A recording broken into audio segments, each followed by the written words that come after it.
Eto ha, bata sumali sa isang rally para ilabas ang kanyang matapang na saloobin sa ating gobyerno.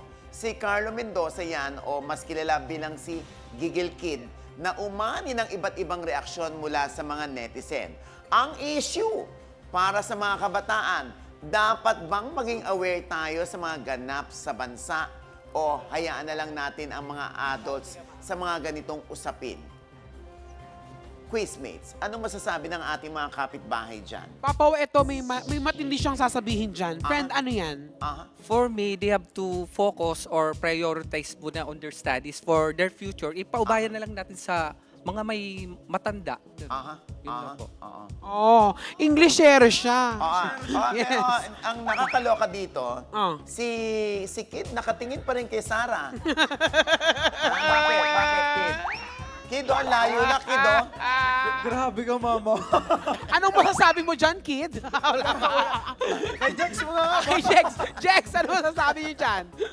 Siyempre, masasabi ang ating kapitbahay dyan na si Mel. Anong masasabi mo dyan, Mel? Para sa akin, pabor ako at aware ang mga kabataan dahil sila ang bagong henerasyon at pag-asa ng bansa.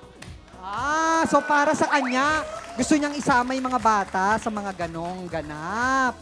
Kid? Ayan, maraming salamat sa mga opinion nyo. At dahil dyan, meron kayong regalo from Sulit TV powered by TV5.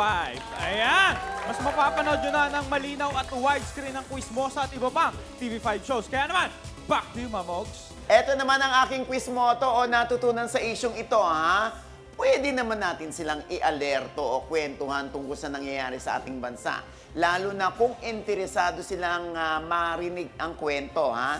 Sa totoong nangyayari lang naman. Huwag natin iibahin yung mga pangyayari. Pero yung isasama pa natin sa rally yung mga bata, huwag na.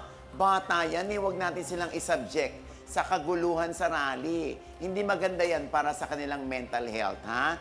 Ayan tuloy, na-bash pa ng gusto itong si Gigil Kid na si Carlo. Dahilan para mag-post ng kanyang public apology yung bata na pinagdududahan pa ng mga netizen dahil mukhang yung talak daw ng bata sa rally at yung public apology post nito ay turo daw ng mga matatanda. Payo ko naman sa lahat ng politiko, unity sana ang ating pairalin, wag nang mag-away-away. Di bali sana kung ikauunlad yan ng bayan, ituloy-tuloy nyo lang ang away, hindi ba?